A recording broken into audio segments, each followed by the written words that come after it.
Welcome back. I hope you're doing great. As a part of this video, we'll understand what are defect parameters. Let us say you are testing a system or an application. If you find a variance in the requirements, we call it as a defect. Once you find a defect, what will you do? You have to log the defect. To log the defect in any of the tools like Jira or HP ALM, like that. When you log a defect, there are different parameters in a defect. We'll look at them one by one. So we have first thing as a defect ID or defect number. When you log a defect, the tool will automatically assign a number to your defect. That is a defect ID or a defect number. You also have to provide a one-line description about a name and the type of the defect. Then how did you find the defect? This is one of the parameter which you have to specify. So what exactly happens as a part of the tool is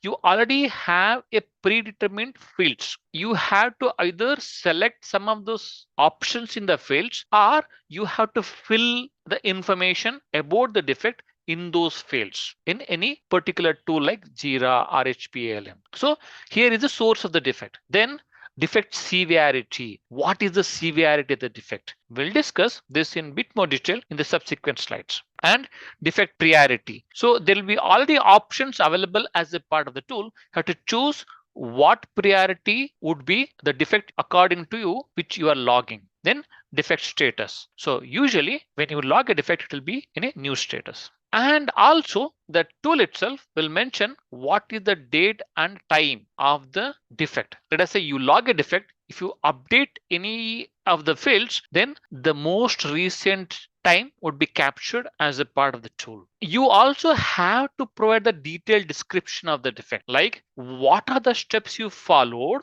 and which of those steps didn't work for you, which is as per the requirement. So you have to mention the detailed description. If somebody looks at your description, they should be able to reproduce the defect by looking at your description. That detail your description should be. What is the component? For example, now in case of application, there'll be multiple components, right? So you have to specify in which component or which module the defect was found.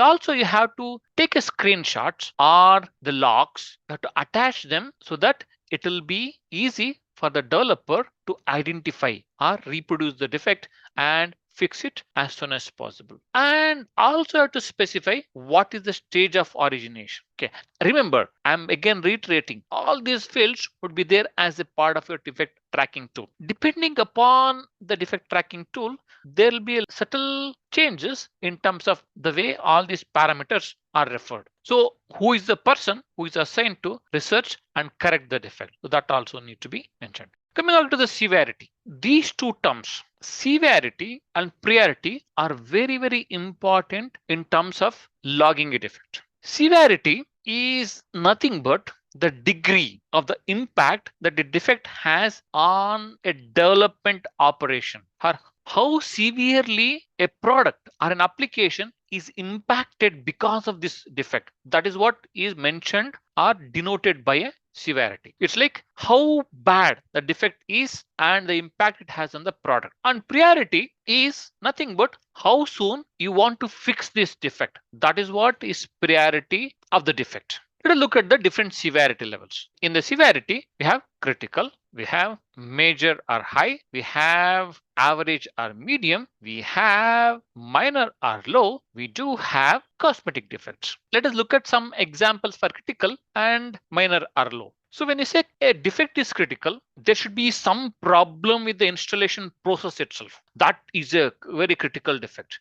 And there is a problem with the permission itself to access the application to test it. And a menu option which is supposed to be there as a part of the product is missing. Isn't that critical? It is critical. And there is a functionality which is included as a part of the application, which is not even allowing the tester to proceed further. That is a critical defect. And some of the other critical defects like runtime errors, and we have performance issues, functionality missed out, incorrect implementation, and dead links. All these are critical defects. On the other opposite side, where minor or low, defect is like there is a spelling mistake in the menu items or in the website. Like this, we do have inappropriate and incorrect format.